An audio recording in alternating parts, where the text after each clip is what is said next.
and today I am going to explain you an experiment which shows that during photosynthesis oxygen gas is released. So for that first I will set up the experiment, and I have taken a beaker, and after that I have taken water plant. This is a submerged water plant, and this submerged water plant you might be very much familiar with it, and this is the hydrilla. So hydrilla is a water plant which is submerged in the water. It is present inside the water. So I will make use of this water plant, and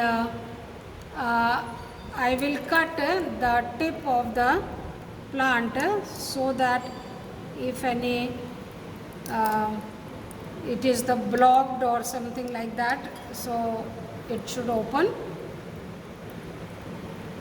And then I will insert the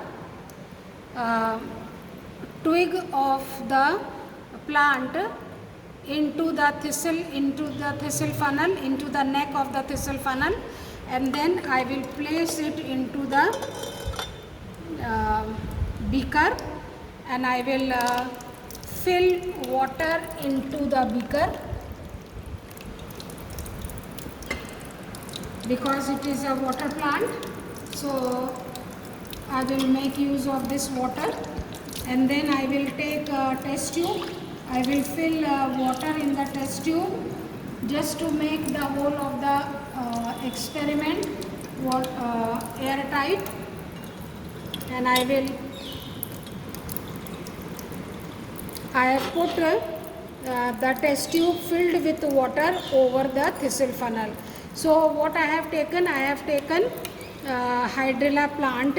I have washed it properly, and I have just cut the twig of the tip of it, so that if any blockage is there, it may get removed. And then afterwards I have inserted the twig of the hydrilla plant into the neck of the thistle funnel, and then afterwards I have filled the test tube with water, and I have inverted the test tube filled with water over the funnel. And now I am going to, because inside the lab there is not much sunlight, so I am going to keep on the window, so that and then we will see what happens. Now you see, children, I have kept this apparatus, and today the light is dim, but you can see the air bubbles, and these air bubbles, they will collect at the tip of the test tube by the downward displacement of water. The oxygen will keep on collecting at the tip, and the water will keep on going down. And if you test this gas with the help of the pyrogalol, if you add pyrogalol in the water, so pyrogalol will absorb the oxygen, and again it will absorb the whole of the test tube will be filled with the water.